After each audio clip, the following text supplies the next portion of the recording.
Welcome to my world. I'm your host, Kevin Rutherford. It is Friday. Well, I'm really looking forward to Friday today. May 26th. Got a long holiday weekend coming up. Weather's fantastic. Life is good. We're going to have some fun here this morning, and then we'll get on with the weekend. So jump in and join us. Here's the schedule for today. And I'm going to spend a little time talking about the schedule. We've thrown people into a tizzy this week. So the schedule for today, this first hour is a free-for-all. Anything goes. We will try to manage the calls so we don't leave anybody hanging on hold. We'll get better at turning off the phone line. So I hate leaving people there that were on hold. So we'll try to manage that a little better. After that hour, we go immediately to Twitter for trucking technology and efficiency. I've got Joel, Henry, and I believe Jamie joining me today. We're doing that from Twitter Spaces. Before you freak out, let me talk about Twitter Spaces again and our shows and our schedule. The schedule itself and using Twitter Spaces is here to stay for now, and there's a lot of reasons.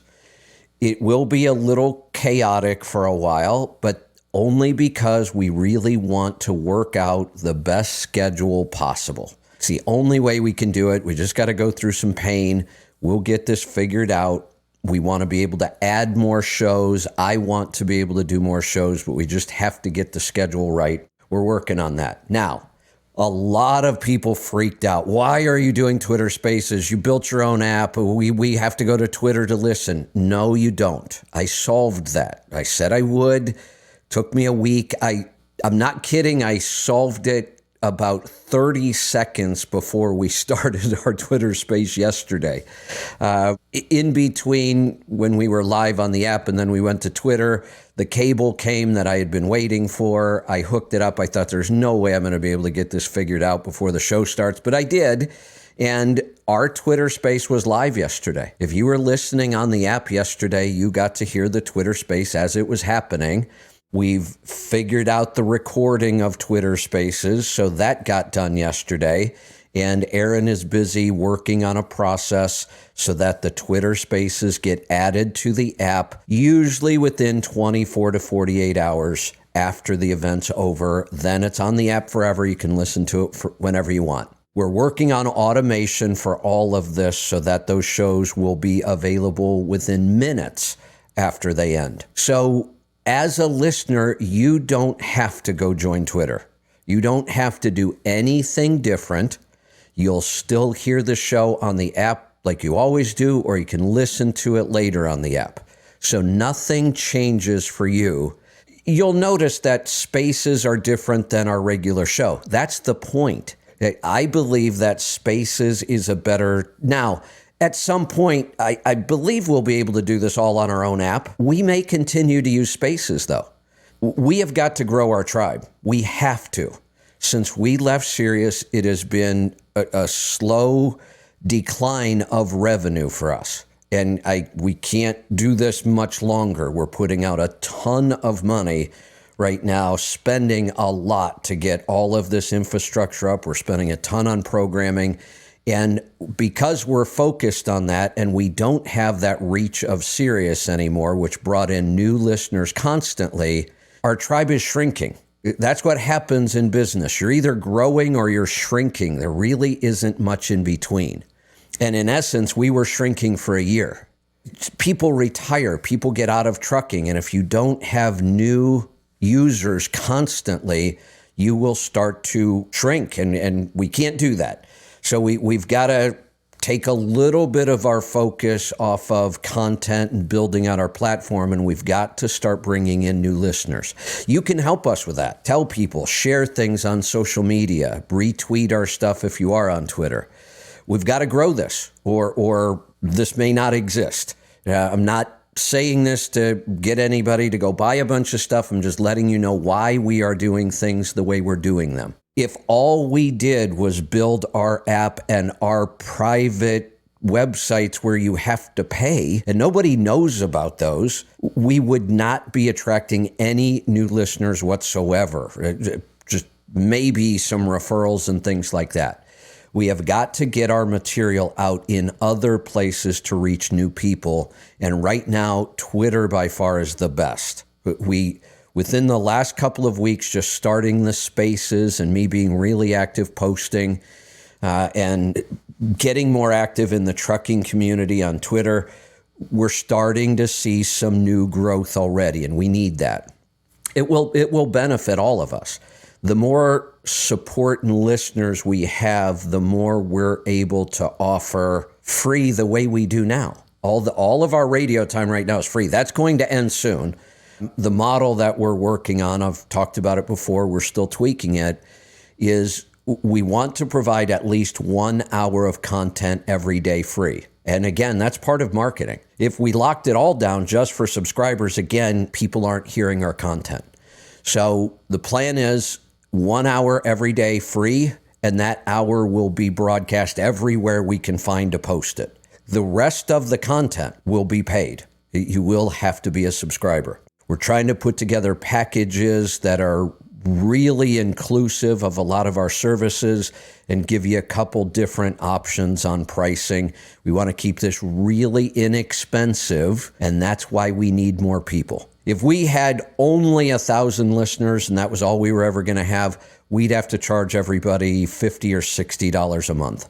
If we have 10,000 listeners, that price can come down by 10. If we have 100,000 listeners, our subscriptions can get even cheaper. And we will do that as we're able to, as we have more and more followers and subscribers, and we have more of that steady revenue coming in, we can keep the cost of that down, maybe even lower it at times. So that's our model. That's why we're using Twitter. The other reason, and this is why today's show, Trucking Technology and Efficiency, is going to originate from Twitter. It's because we want lots and lots of guests and co-hosts on that show. Today we have 3. We could have 10. We could get all of our fuel mileage superstars in there. They all have different trucks, different configurations, different options. There are things we can learn from all of them. I couldn't do it on our current setup. 2 or 3 guests is really pushing the limit. We see it on the Power Hour every week. I end up not being as involved in the show as I want to be because I'm constantly fighting with my audio board and trying to keep audio levels correct. Twitter Space does that all. We can have 10 people there. Their volumes are all really perfect. We've been really impressed with the sound quality. And all it takes for somebody to be a guest, a co-host, a speaker in there is their phone. Nothing else. No other equipment. No technology issues that we're fighting with our remote guests right now. So it's not perfect. We're building our app out to be able to do a lot of this. But right now, it is the best tool available. We still get audio dropouts on Twitter. I drop out almost every space. I think maybe I have dropped out every space. The good news is I figured out how to get back in fairly quickly, and nothing happens when I drop out other than the other speakers just keep going. It's a big conference call. That's the beauty of this. We'll be able to allow our guest host and our co-host to do their own shows without me being there at all if it's run from Twitter. So like it or not, and I know a lot of people have voiced their displeasure, and I don't mind that, by the way. I'm not complaining. I want that kind of feedback. And everybody has been really respectful. They haven't been nasty about it. They just ask, why do we have to do this? We don't want to do that. That's fine. And I've taken my time and explained it. This is how we're doing things right now. Everything we do is subject to change. We're working out best processes for all of this. And here's the thing. We're really creating something that doesn't exist right now.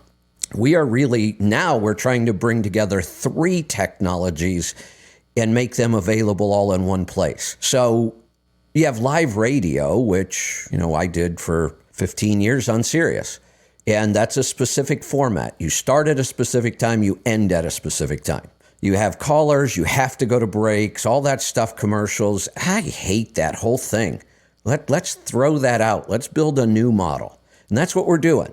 Then you have podcasts. I've talked about this. Almost every podcast on the planet copies every other podcast. It's an hour a week. We have a guest. We record it. We edit it. And then we post it and you can listen to it. Well, great. But if I only did an hour a week, I think we would have a mutiny. Like I said, people were freaked out because they couldn't hear 1 hour I might be doing on Twitter. We didn't take anything away. We were adding stuff. But I get it. We're all overwhelmed with too many apps, and I get that. So we want to bring together now 3 technologies that I believe are ideal for us to communicate and get information out to our tribe, and I just think it's a win-win for everybody. So we're bringing live radio. It's our live show every day. You listen to it while it's happening. You can call in. That's unusual. Then it's all podcasted because everything's recorded and shows up on the app. It will be there forever. You can listen to it anytime you want. Now we're bringing Twitter Spaces in, which is a different tool. We're able to create a different environment and get more people involved. And I got to tell you, I'm in really... Now, here's the other thing. I've got to get this under control. The last 2 days, I have been live for 5.5 hours a day between... And I'm sure it's not going to be that long today. I'll probably end it before that. But that's a lot of content. 5.5 hours a day. Most podcasters don't do that in a month. So I can't continue to do 5.5 hours every day. I wouldn't get anything else done. And honestly, it's pretty exhausting. But I'm loving it. We're getting a ton of great feedback about it, and it's bringing in a lot of new possibilities.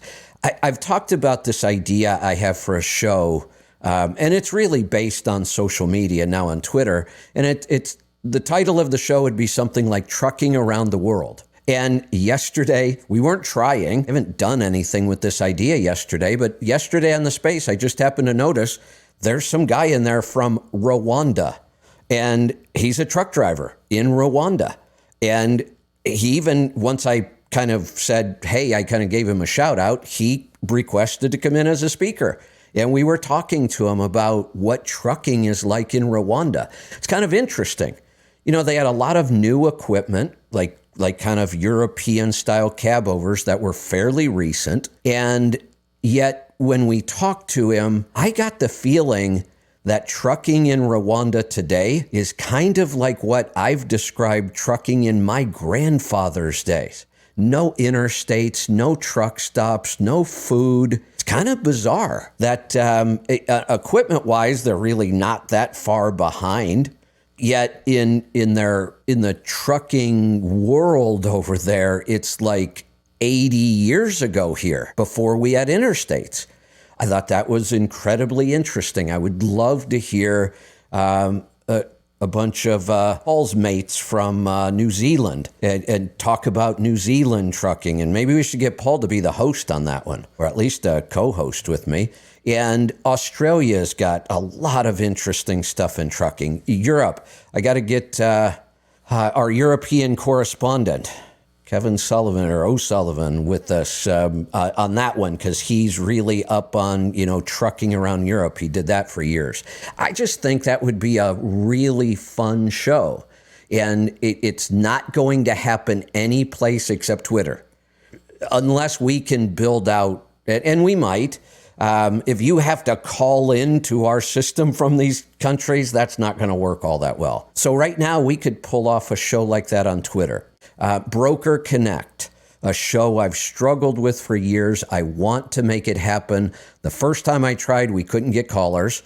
The second time I tried, we got callers, but it was truckstop.com and the TIA, and that kind of fell apart.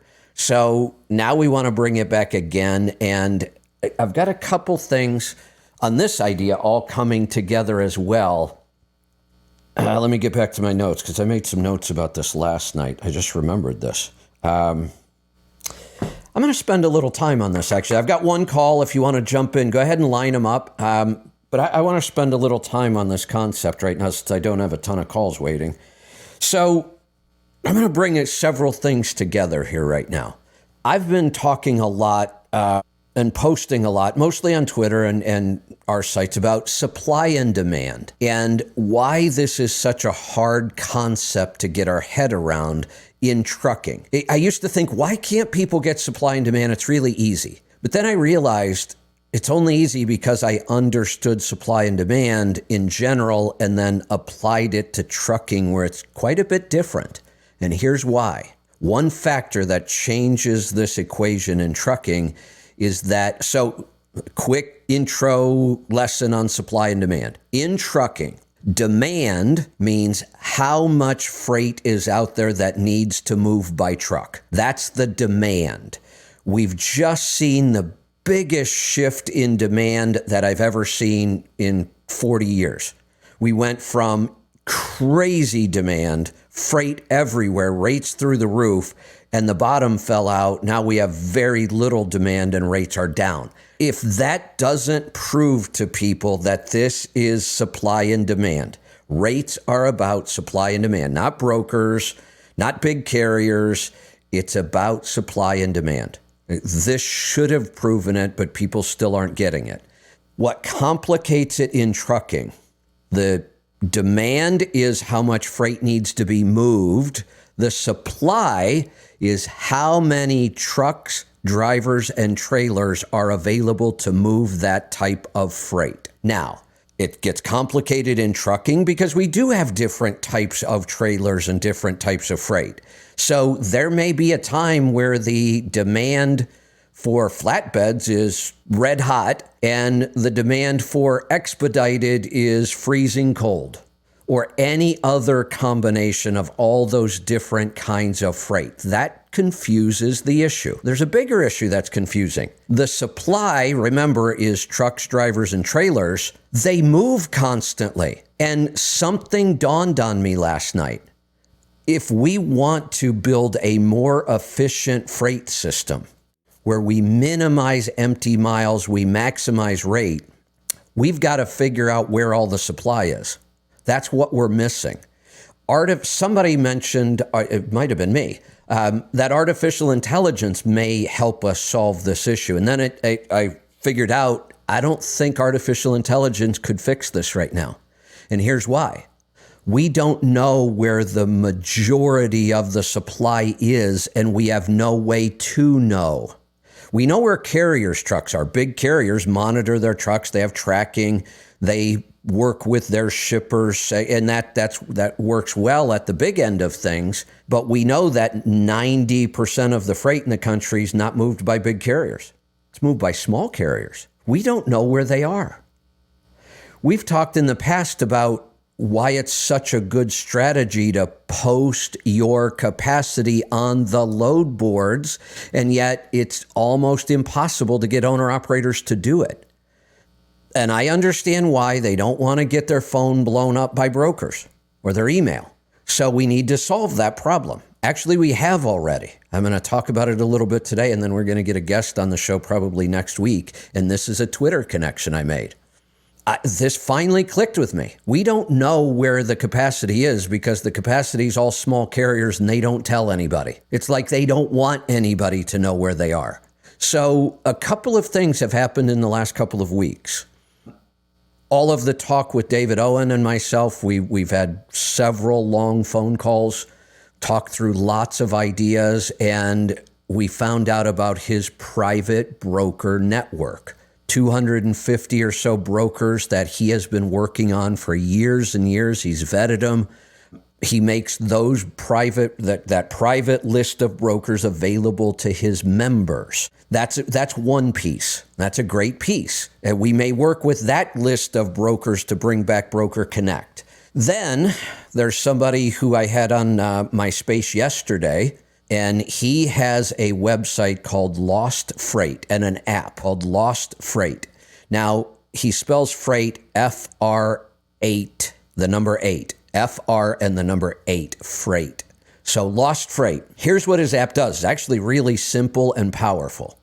So the app is designed to improve communications and relationships between small brokers and small carriers. Something we've been talking about forever, and now here's a tool to do it. And we can now use this tool to post your capacity without being blown up by a bunch of brokers you don't want to hear from. The app allows you to control this.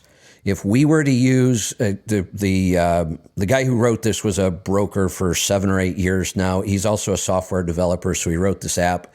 And that's what he does now, is the app. So if we were to use Reed's app, Lost Freight, and Nastic's network, and our tribe, we now have this infrastructure where you can start to build relationships with these brokers that are already vetted, and then you can use the app. And here's what it does.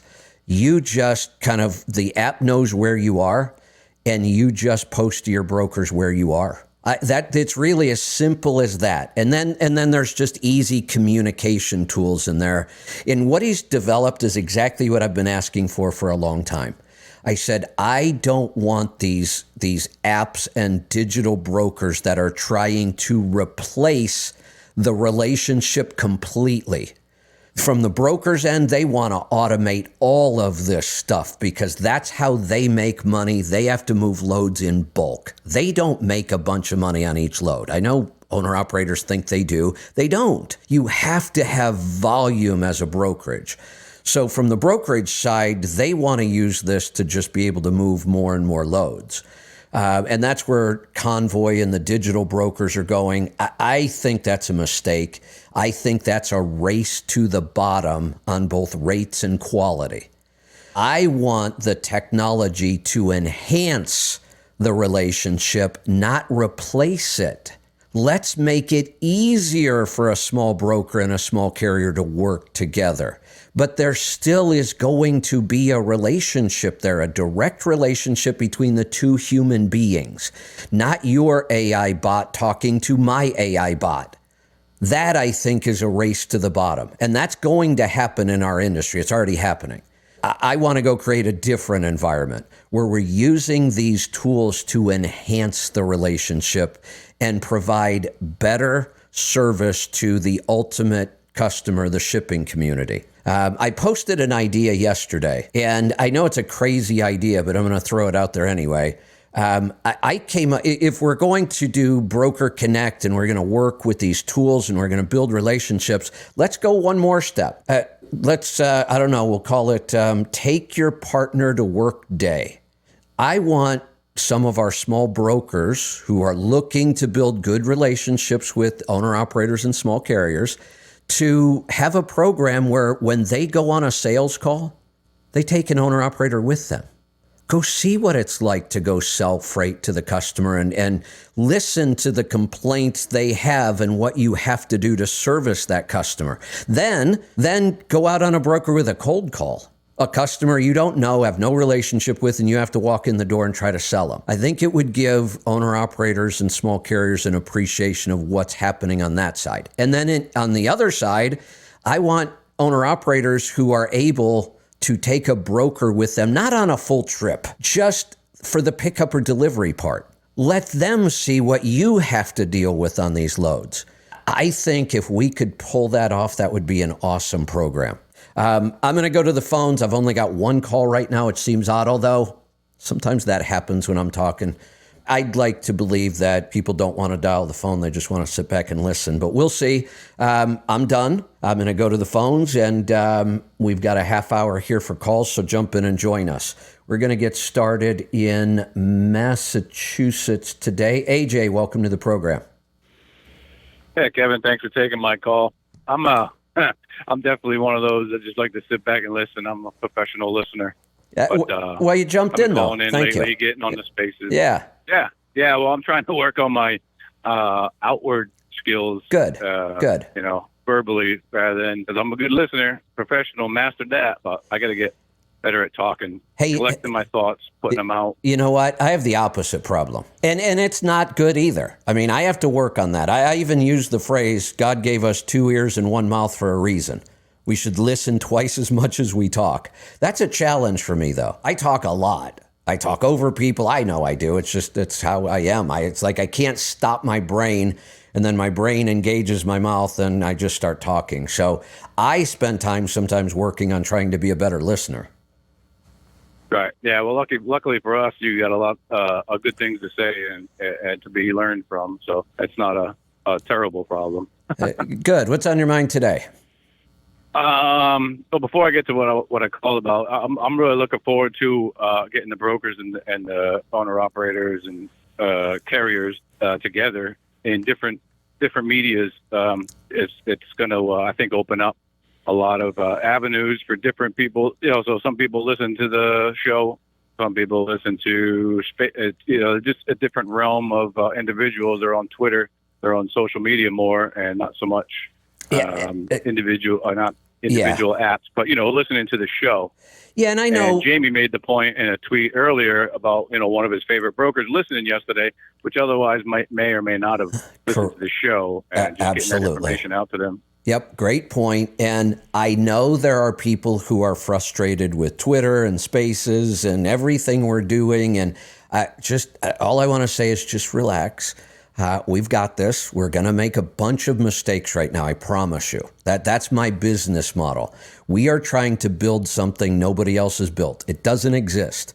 And we realize it. I told the programmers, you've got to get this app done for us, but keep in mind as you are developing and programming, I believe that we have a new business model and a product here. There's about a gazillion podcasts today, and lots of them could benefit from the platform we're building. So first priority is get it done for us, but I wanted it in their mind. Don't program in a way or do something that's going to make it harder later on. Just keep that in the back of your mind as you're programming. So we're going to make a lot of mistakes. I want to make a lot of mistakes really quickly so we can get through this, figure out the best path forward. I can't go copy what somebody else has done. It doesn't exist. We're building a whole new infrastructure here that nobody else has. Nobody has an app out there that you can listen to Twitter Spaces on. We do now. I just finished it yesterday. Right. So I didn't do the app. Our programmers are doing the app, and Aaron's doing that, but I'm doing the technical stuff on my side on getting the audio everywhere it needs to go, and we pulled it off. That doesn't exist anywhere else. At some point, we have it on our roadmap for the app. We haven't decided yet, we may allow you to add other podcasts to the app that you want to listen to. They won't even be in our network. We don't care who they are. They could be anybody. And you would have the ability to add that show to the app if you only want to use one app to listen to podcasts. That's on our roadmap. It may happen. So I get it. It's frustrating sometimes for the listeners to have to work through all of this stuff with us, but I don't know any other way to do it.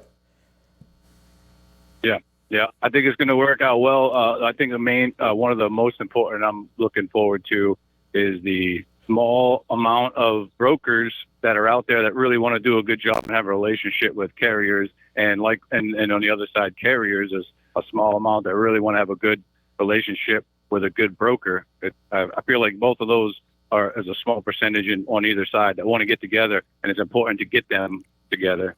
Yeah, and like Reed's Lost Freight is doing a good job, I believe, of that. Yeah, and I don't believe in coincidences. I think things happen for a reason, and I use the phrase all the time, luck is what happens when preparation meets opportunity. And opportunity is always there. I just spent the last couple of months trying to get prepared for a lot of things, and things came together. A month ago, I didn't know about NASTC's private broker list. A month ago, I didn't know about Reed's app, Lost Freight. Now I know about those two things, and it fits perfectly with what we've been trying to build around the broker issue. Yeah, I've also learned just in the last couple of weeks a tremendous amount of stuff going on as I move to. I'm not moving now, but I'm in the future going to be trying to move from Landstar to my own authority. This is all the stuff and then you mentioned yesterday that you help the guy do that and all that hard work that you had him doing. And I'm like, well, I got something new on the horizon to look forward to. Yeah, but get prepared to do. I'll also tell you that guy is wildly successful. He's got his own customer base, and he is just rocking it. And that was a guy that was, when he first called me, he was making 14 cents a mile in a lease purchase program, and he didn't know it. He knew he was going. I think I heard that story a couple He times. knew he was going broke, but he couldn't figure out why. And he called me, and I said, "Look, let me do your accounting." I did his accounting for him. I came back a week later and said, I can't even believe you're eating. You're making 14 cents a mile. And the good news is, if you can survive on that, I have got a plan for you. And he was able to survive. So we worked with him. We got him out of the lease purchase. We got him his money in order. We got him over to Landstar, got him a good truck, and he just ran from there. Right? And just doing fantastic, has been for years. He called recently. He lost his customer freight because of the downturn. That's what happens. And he was able to pick right back up, and he's doing fine. So that was a great story. We would love to see more of that kind of stuff happen. I had another. Oh, yeah, here's what it is. I think part of why people are frustrated is they feel like I'm changing everything too fast. I actually had one person post, "You're just shooting yourself in the foot." I appreciate the feedback. I get it. Here's why it's happening like this. What have I been saying since 2018? There's a big downturn coming. There's a big transition coming in trucking. There's a big disruption coming. Can't predict exactly when it's going to happen or where it is, but I think I know it now. It's here, and it's going to be AI. We said it was technology all along, but I thought maybe it was like digital brokers and autonomous trucks and electric trucks. And those all happened and didn't really change much of anything. And I don't think they will be a big disruptor. I think they will just happen slowly over time. I think we finally now know what the big disruptor is going to be. I believe it's going to be AI. So I've been saying pay down debt, save cash, and then wait for the bottom and start looking for opportunities. Well, guess what I'm seeing every single day right now? Opportunities. They're here. We're prepared. We're not as prepared as I'd like to be. A year of not really generating a whole bunch of revenue has put us in not as good of a position as we would have been a year ago to take advantage of this, but we're okay. We're prepared, and it's going to look like we're just pulling shit out of our ass. I'm not. All of these ideas have been on my idea list for a long time. Now is just the time to start doing them. Yeah. It's stories like that guy's success that, make me want to do everything that you have been doing, and it's something. It's not just, hey, do this. It's not going to be easy. It's going to be a lot on. It's all on me. So I'm in control of my own fate. Absolutely. Here's every time you talk, I think of somebody else.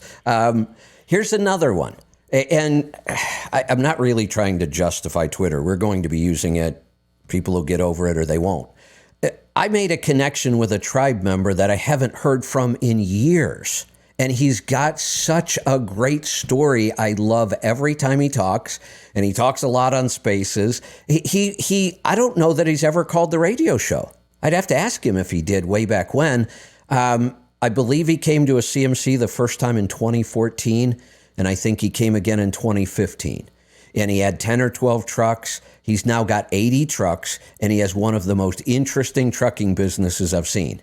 It's TJ's out in Southern California, and he's TJ. He's basically a wine distributor. So he's got a lot going on, but he's now got 80 some trucks. He's got an awesome operation, and man, that guy has got killer business ideas.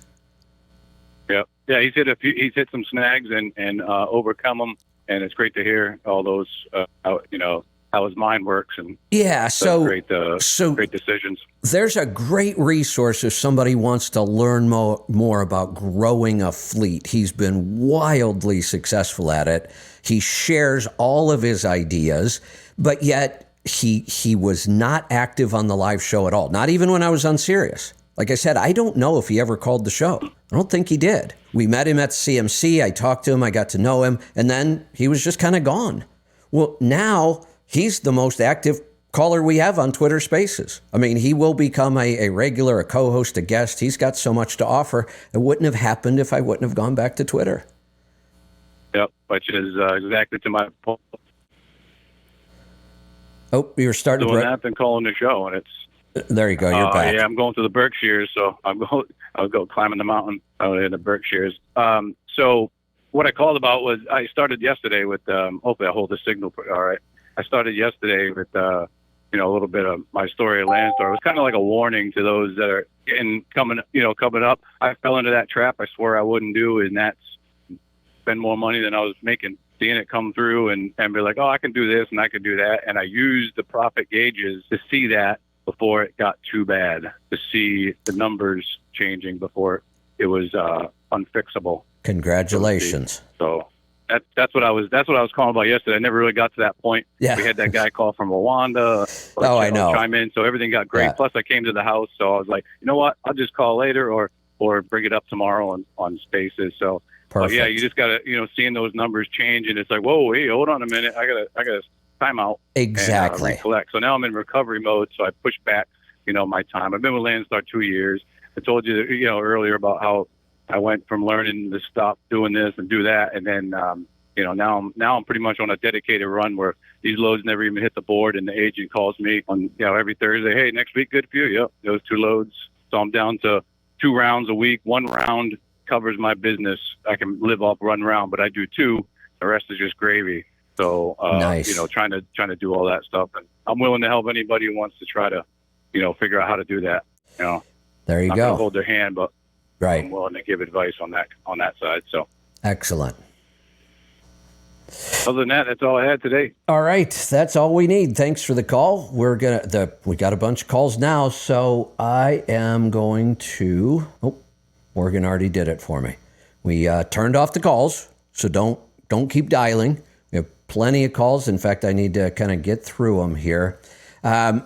Again, I had a couple comments yesterday that we had calls on the line. We have to leave them. I hate doing that. I really do. On Sirius, that happened every single day. Every day when we ended the show, there were calls there. I never liked it. Try not to do it here, but it's not always easy. You think you can get through 2 calls in 10 minutes and 1 call takes you 15. But I like to spend time with people if I need to. So we're going to go to Utah. Ray, welcome to the program. Yeah, I'd like to kind of share what we do with our brokers and how we have a good relationship with them. Good. What we do, we only use we have really just one. We have a couple brokers, but one we work a lot, and that's only maybe 10% of our business. The rest is direct. But we don't look at the broker as a broker. We look at them as our sales rep. So we don't have to have a full-time salesperson, but we work with them and build a relationship and let them do the work and pay them. We're happy to pay them for their services because they're doing the legwork and we're getting good freight from them. And we're getting a lot higher rate. We're still at the $3 a mile rate because we never jumped on the bandwagon of leaving them when it got $5 the rate. That model is, I believe, ideal for a small carrier. You have got what I think is just about the ideal situation. A good amount of customer direct freight, a broker or 2 that you have a really good relationship with, and you use them as your sales agent. I've talked about this. I've even seen contracts where they get a set percentage on all the freight they move through you. And it's really a great setup. I love that model. Yeah, one of the things we really like is they're honest with it. We don't ask what they're making on it, but they'll tell us that, hey, this customer's pulling back. They want to ship this for this amount of money. How many loads do you want of this? And we can give you this many at the higher rate. And we work with them. They're honest with us. We've never asked them what they make. Like, we don't care. But exactly. We right. love the relationship. And yes, we've had bad brokers that. Of course. Of course. And the hard work is getting through the bad brokers and building that network of good brokers. And it's not easy. I've never said it is. But in my opinion, it's necessary and it's beneficial Just go do the hard work. It's no different than people say, oh, you say I have to build a relationship with a shop, except the shop I go to sucks. I know. Go find another one. And if that one sucks, go find another one. And how many times are we going to do this? Until we find a good one. Well, you were saying small carrier. Exactly. And you're saying people don't like to share their broker. I ain't saying my broker's name, and I'm not saying what we haul because I don't want to give it away. Exactly. I wouldn't either. We build a good relationship, and we see other people. Yeah, we see other people haul their stuff. And but, you know, I think in a lot of ways it's easier to have a broker at times than it is direct freight. Because direct freight, what do you need right now? And I really don't want to work on Memorial Day, but there's a customer that needs it, and you're going to run. That's a good point. And direct customers are demanding. Somebody has to service that customer. They have questions. They want to know what's going on. They want to know where their freight is. They want to know why their freight isn't delivered yet. And if you have to constantly be dealing with your direct customers, it's hard to get any other work done. So the broker takes that away from you. Now you have freight that they deal with all those headaches. Yeah, we have 70 trailers at one place we do freight. And going into holiday, they call us at 5 o'clock last night and say, we need 5 more trailers. We don't have 5 more trailers. Exactly. We go rent 5 more trailers to keep them active. That ain't fun. No. But we do it. And I could go on, but I want to give an idea. I think this is the exciting thing about that new show, the broker show, is because we'd love to help the owner-operators, the good ones, would love to help saying, hey, I run this area. Well, let's build this customer together. Exactly. You win, I win, and we'll take the stress off because it's always delivered. And that, to me, is a contract that just ain't signed, and we've had good success that way.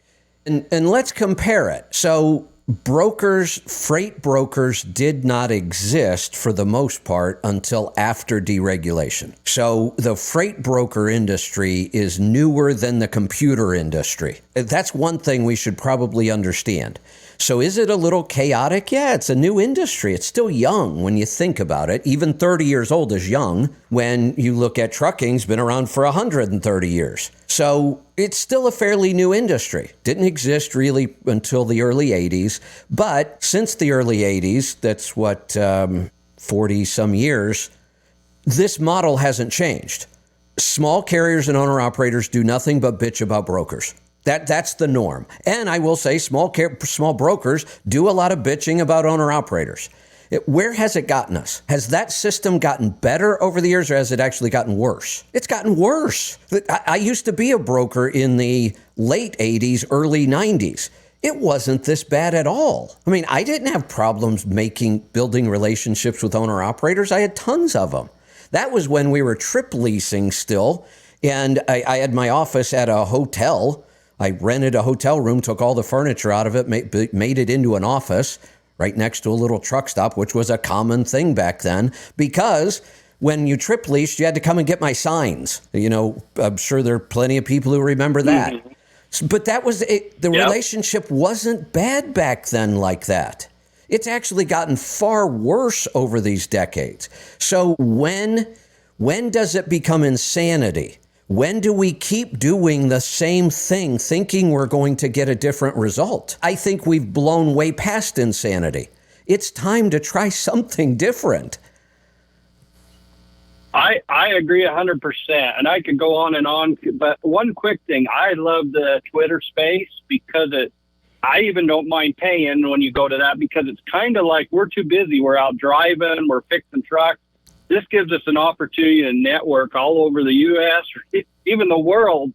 And if we pay, it's kind of like we're working together. And if we could get brokers on that, where we kind of have our group that's willing to pay and network, I think that's exciting and fun stuff. That's what we're working on. And it's going to happen fast. I mean, I already have brokers lined up.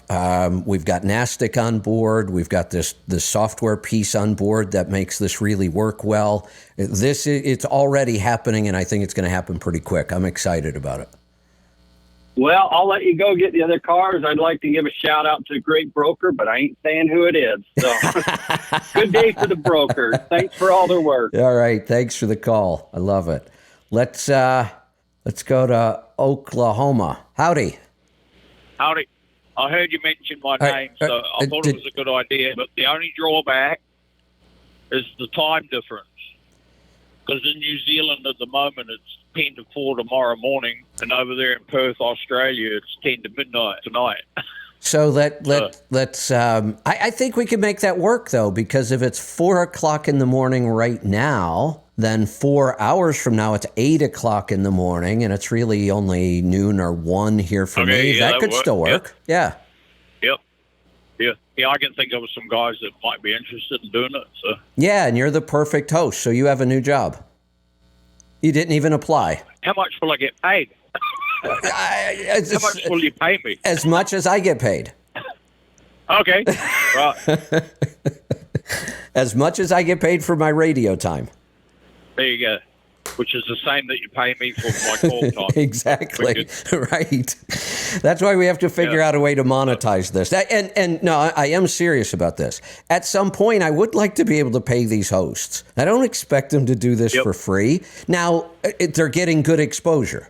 You know, Joel has alpha drivers. This is good exposure for him. All of us that are on the air, we're kind of the I hate the word expert. I really hate the word guru. I don't know what I should call these people, but just getting the exposure. Efficiency people. Yeah, something. We'll come up with something. Everybody who becomes a host or a guest is getting lots and lots of exposure, and they're actually finding new opportunities. But at some point, I know money talks. I would love to be able to build this out so I could pay my host. I got to figure out how to build it out so I can pay me first, though. Well, as most people know, I drive one of the ugliest aerodynamic trucks out here at Automobile Hauler. Yes. But I started when Joel came on and started talking about. That's when when you started talking about fuel efficiency and slowing down. Well, I did that, but nothing else. Nothing else really going to work. And Steve Crone, and he's like, I got nothing for you. But even this year, I met up with him at Louisville, and he's like, yeah, you could make some changes that would probably make it better, but I'll become a lot more interested in aerodynamics, which is kind of ironic, or maybe not. Yeah, the ugliest aerodynamics to deal with. So. I don't think it is. I think it's a great idea. You know, we've talked about the heavy haulers a lot who get 4.5 miles to the gallon, and then they get the attitude, why would I work on... Rate, though. Yeah, they just get a better rate. I know, but and then their attitude is, well, why would we work on fuel economy? We get a great rate, and our fuel economy sucks. The ironic part about this is if they make little changes to their fuel economy, it adds up to big dollars. Those are the people who should be working hardest on fuel economy, and they just ignore it, or the car haulers. Like you said, we ignored it. Why try to work on aerodynamics? Well, why not? If you can make a small improvement, why not make it? And if you're getting 4.5 miles to the gallon and we get you to 5, that is a huge improvement. It saves you a lot of money. Yeah, well, if I go below 5, that's like a really bad day for me. But good. There's a few times where I'm just real heavy or real windy or something like that, or occasionally it's like, I got to go to make it to get empty. I'll just sort of, I will sacrifice this, but I'll be ahead at the end of it. So sometimes you just got to do it. But yesterday I was 62 mile an hour pretty much all day long. So at just under 81,000, and I got the green light at every single way station to proceed to the interstate. So awesome. It was legal on axle. Good stuff. Right. Okay, I'll carry on. All right. Go make delivery. We'll talk to you later. Okay, thanks. Go drop off some cars. Let's go to South Carolina this time. Terrence, welcome. What's up, Kev? I got a thing about the dental kit, but I just wanted to broker talk. I used to own my own straight job. That's how I got started in home delivery. I always had a phone in my truck. When I got out of that, and I went to work for a garbage company, hauling garbage for Will's Transport. Did that, and then I went to to a Pursuit, a place called Pursuit Transport, and they paid 90 cents a mile all miles. At that time, it was fine, but they had their own freight. They did stuff, but they were part of Plymouth Rock, the non-union side of it. But they used brokers to keep us, because they were paying us 90 cents a mile for all miles, so they backfilled you with stuff. Right. And I had a phone since 1987. So when they gave me a broker number to call, I had a book. I wrote the book. I wrote a phone number down in the book. There you go. I'm in North Carolina. Yeah. I'm here. Here's my, all right, they gave me Mark 7. All right, I know I'm going to North Carolina on this trip. I pick up the phone. I dial. I talk to I made more things. I would people through that. And I would just call them, hey, man, I'm in the area. I couldn't negotiate the price. You know what I mean? Exactly. I couldn't do that. Right. But I had somebody that I could call. Again, I didn't have to stop. I mean, I paid big money for my phone. Don't get me wrong. But when I was in the area, I was able to go down the road, call somebody, and put myself in a position to make the money. So when these guys talk about how to hate brokers and brokers, I never, I don't own any trucks. I'm a company driver, but I hear this and it's like, years ago you could, like you just said it. You had to have those, you know what I mean? Right. That was it. Right. You didn't have hate and discontent. You got your money to make them. You know what I mean? That was it. That's what they were there for. Both people to make money. We didn't have load boards yet. We had dial-a-truck, the screens at the truck stop. I hated that whole system. Yep. So, yeah. So let's. We're almost out of time here. Let's get real quick to the dental kit. I got to wrap this up today. Oh my God, Kev! So I when I got it, I'm like. Just the sensation, like the brushing, you said it. You're looking for foam and all that, but the minute you're done, it's like, I don't know. It's stuff's amazing. That's all I can say. It's amazing. I get it. It's hard to describe. It just is. You have to experience it. It's one of those things where you go, my mouth just feels right. It's never felt quite like this before, and it feels right. It doesn't feel like I just scrubbed my mouth with a bunch of chemicals, which is what other toothpaste feels to me like now. I don't know. It feels natural. It's hard to describe. You just have to experience it. But this is the feedback we get from everybody on this. It's why we can't keep them in stock. I also, I'm going to go from that. I'm going to cut you loose. I'm going to go from that to, I need to make a little money now. So I'm going to take the last couple of minutes of the show here, talk about the special we've got this weekend, tell you about what we're doing on Twitter, and then we are going to roll right into trucking, technology, and efficiency. If you want to join us on Twitter, you can. All you have to do, though, is keep listening to the live stream on the app, and we will be right back.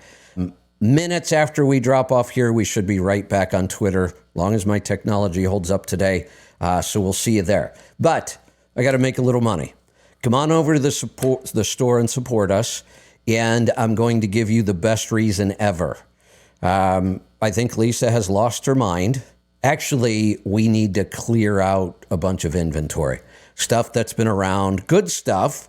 This has been around for a while, and Lisa put together a huge holiday flash sale, up to 50% off on stuff. There's some really nice apparel, shirts. Now, a lot of this stuff, like I said, we're clearing out inventory. So there might be a specific shirt on sale, and the only size we have is medium. That's why we're doing a lot of this. We've got to clean out some room, bringing in new products, and we want you to get an awesome deal on it. If you just go to letstruck.com, when you land there, all of the stuff on sale is displayed right there. Take you 30 seconds to scroll through it and say, I use a lot of that. I'm going to buy it while it's on sale, or I've always wanted one of those. Now's the time to get it. So let's have a big blowout. Give me a little cash flow to work on some products here. So head on over to the store, letstruck.com. You could even do it between now and the time I come back from the Twitter space. And then you can tell me what you bought while we're in the Twitter space. So if you want to participate in the Twitter space, you have to be live on Twitter. Right? We haven't figured out the call-in part of that yet, although I'm working on it. So is the team. Right now, if you want to participate as a speaker, ask a question, you would have to be in Twitter itself. If you want to listen, you don't have to do anything different. What'll happen is I'll end this show. The live stream will go back to a recording for a couple minutes, and then the next thing you'll hear is, hopefully, is the live stream coming from the Twitter feed. I'm going to wrap this up, and we will be back in just a couple of minutes. Joel, Henry, and Jamie, I believe, will be joining me, and a whole bunch of other people. The beauty of a Twitter space, I can have 10 other people on with me, and as many as we want listening. So we'll see you in just a couple minutes. Be safe, be profitable, be fit and healthy. Always do the hard work and master the journey.